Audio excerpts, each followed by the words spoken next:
Et bonjour à toutes et tous et bienvenue sur ce nouvel épisode de Suck My Dice consacré à Donjons et Chatons.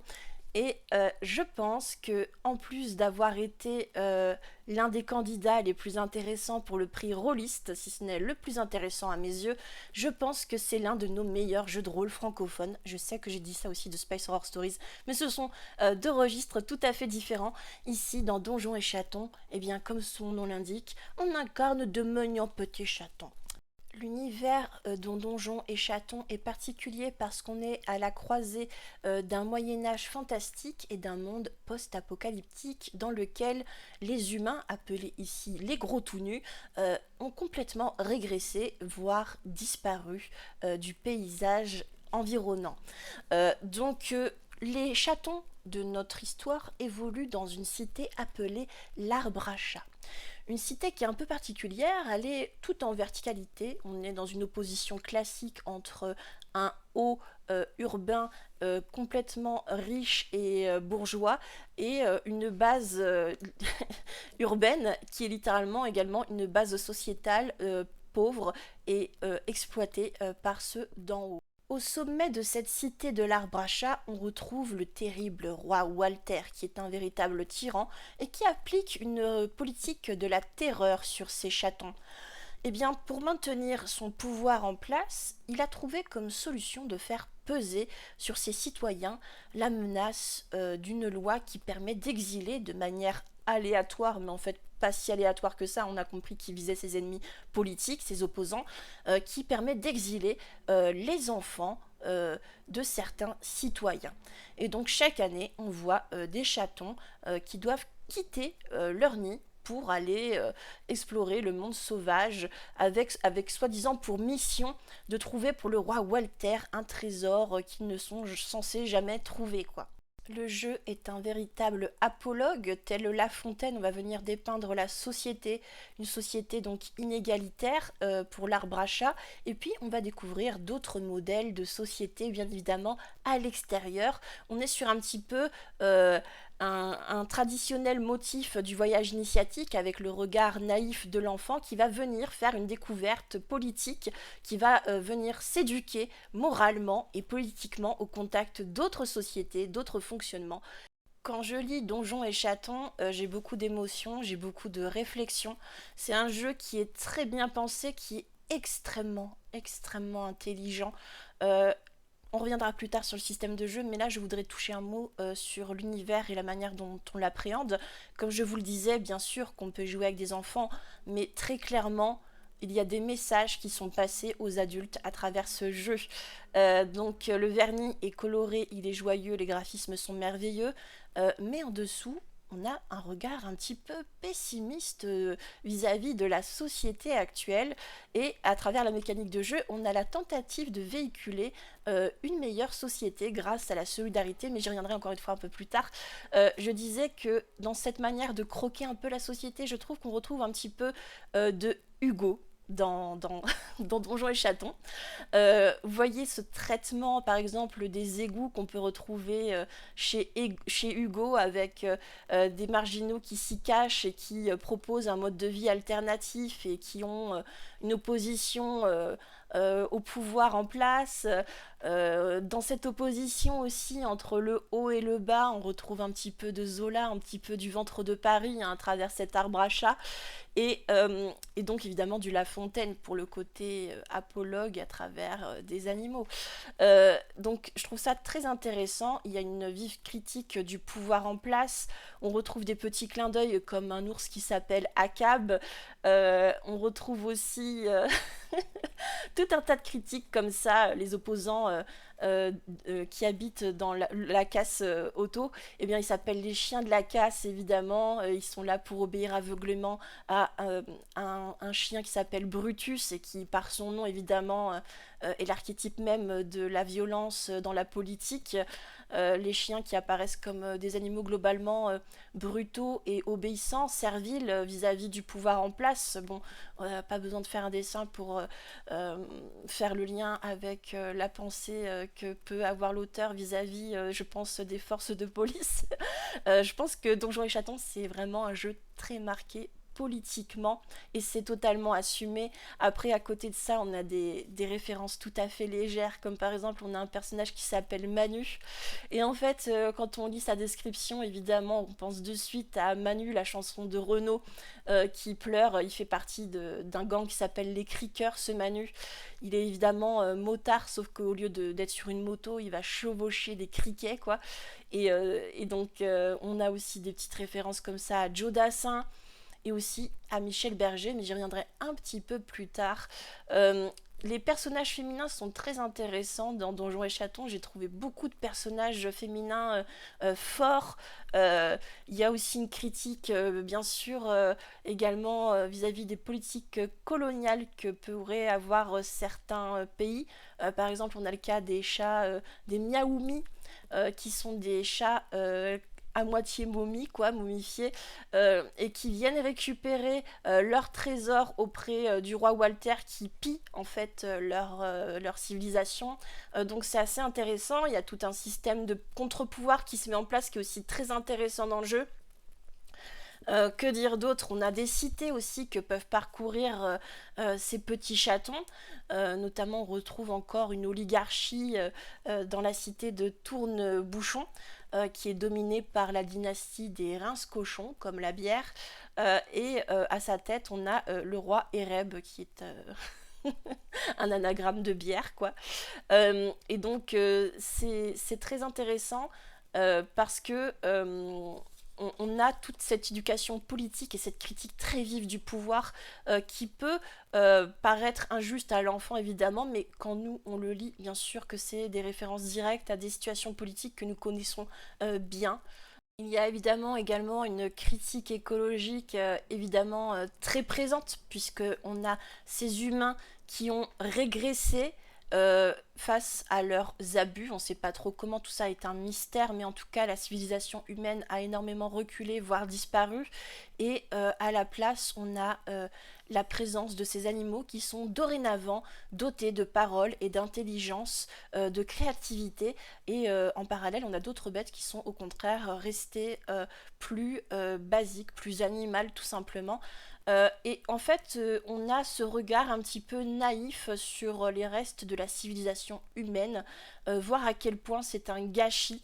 Eux qui avaient tout, qui pouvaient peut-être protéger le monde, ont choisi de le détruire et on ne sait pas comment ce sont ces animaux qui se retrouvent à la tête de la civilisation à présent et qui doivent faire avec l'héritage de ces humains qui ont tout saccagé sur leur passage.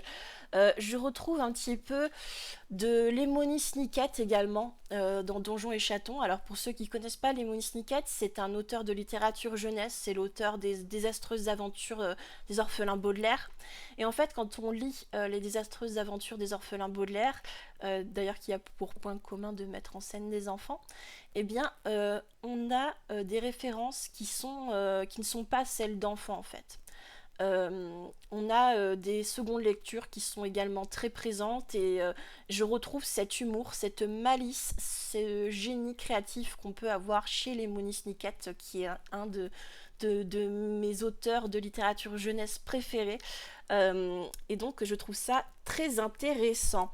Que dire d'autre? On va peut-être passer au système de jeu. Ah oui, il y a des références aussi très drôles comme l'île du docteur Moreau, accompagné de son collègue Gomery, ce perroquet qui est en réalité amoureux de ce poulpe scientifique et qui cherche en fait à donner la parole aux autres bêtes, tout comme dans l'île du docteur Moreau où il se tape un délire sur le fait de faire parler les animaux, quoi.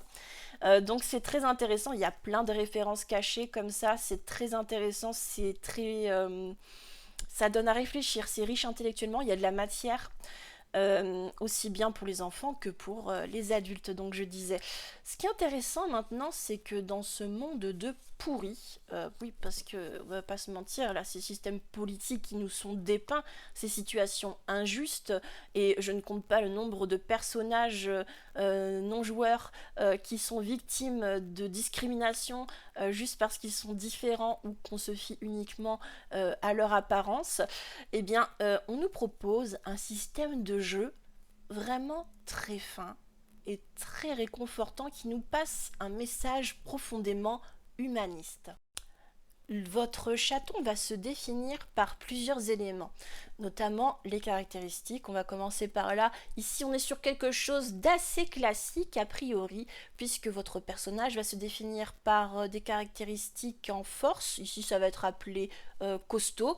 Vous allez avoir le côté mignon, ça va être un petit peu en quelque sorte le charisme, et le côté malin, c'est un petit peu l'intelligence. À côté de ça, vous allez avoir les points de cœur. Et bien ici, ça va désigner votre santé qui va être proportionnelle à votre score en costaud plus malin. Et les points d'amitié, eux, vont correspondre à votre caractéristique en mignon. Eh bien, c'est très intéressant parce qu'en fait, on va voir que ce sont des caractéristiques qui vont être complémentaires dans le groupe. Un personnage qui va avoir beaucoup en santé, de par la répartition des points, aura moins de points sans doute en amitié. L'amitié, c'est ce qui va permettre à l'autre de regagner de la santé physique ou morale en prenant soin de son camarade. Et donc ça, je trouve ça très intéressant parce que ça montre à quel point on a besoin les uns des autres pour se ressourcer, pour aller de l'avant. On a besoin que notre camarade nous donne de l'amour. Parce que de l'amitié, c'est une forme d'amour, d'accord? On va simplifier. Donc c'est très intéressant parce qu'on est sur cette vision optimiste de l'humanité, comme quoi on a besoin les uns des autres et pour avancer, pour être dans une évolution positive de soi, eh bien, il faut collaborer, il faut coopérer, il faut être bienveillant. À côté de ça, vous allez avoir accès à 2 talents et puis vous allez avoir accès également à 2 sorts de Miyagi. Alors là, je trouve ça très intéressant parce que d'habitude dans un jeu de rôle, eh bien, c'est surtout celui qui a le plus fort score en intelligence pure qui a accès à la magie, par exemple, et ou alors à la sagesse. Vous voyez, c'est vachement réparti. Associé à une espèce de d'élite, d'une vision un petit peu élitiste de l'intellect assez limitée. Or, on sait aujourd'hui que, par exemple, l'intelligence, ce n'est pas le QI et qu'il existe des intelligences. Et bien là, c'est un petit peu retranscrit dans ce jeu parce que les sorts de Miyagi sont aussi associés à la caractéristique, par exemple, le costaud. Donc on va voir qu'il y a l'intelligence un petit peu manuelle, artistique et tout ça. Tout ça va être un petit peu retranscrit dans cette magie qui n'est pas limitative avec une vision de quelqu'un qui serait scolaire et donc plus intelligent que les autres parce qu'il sait beaucoup de choses. Là, la Miyagi, elle est accessible à tous et on voit qu'on a tous en nous cette forme de Miyagi. Alors ça me plaît beaucoup, beaucoup, beaucoup. La solidarité se poursuit en fait dans le fait qu'on peut faire don d'un point d'amitié à un copain autour de la table pour lui accorder une réussite automatique. On peut aussi comme ça lui rendre un point de cœur, donc lui rendre un petit peu de santé morale ou physique. Mais il faut savoir, et point très intéressant dans la mécanique, c'est que lorsque vous engagez dans une querelle, eh bien vous perdez un point d'amitié. Donc c'est-à-dire que quand vous vous engagez dans une forme d'agressivité autour de vous, dans une attitude qui serait vraiment vindicative, quoi, et bien finalement, la mécanique vous punit parce que c'est pas bien de se comporter comme un fils de pute. Voilà. Les points d'amitié se regagnent en jouant des scènes réconfortantes pour le groupe ou pour le chaton de manière individuelle. Mais que se passe-t-il quand le chaton est soumis au plus grand désespoir? Eh bien, il y a cette espèce de raie magique, ça fait un peu titre, désolé, la raie magique donc qui arrive et qui récupère le petit chaton qui est absolument perdu. D'ailleurs, il y a l'histoire terrible d'un chaton appelé Jojo, ça m'a mis les larmes aux yeux. Bref, le petit chaton est emmené par la raie magique et en fait elle l'emmène vers ce qu'on appelle le paradis blanc. Alors évidemment de suite le titre on pense à Michel Berger, mais je crois vraiment pour le coup que c'est une référence ou alors c'est un sacré hasard, mais je trouve que ça correspond bien un petit peu à ce qu'on y fait là-bas puisque on y perd un petit peu la notion du temps et on oublie petit à petit ce pourquoi on était venu se ressourcer si on y passe trop de temps. Alors écoutez là les paroles. Je m'en irai dormir dans le paradis blanc, où les nuits sont si longues qu'on en oublie le temps. Tout seul avec le vent, comme dans mes rêves d'enfant, je m'en irai courir dans le paradis blanc, loin des regards de haine et des combats de sang.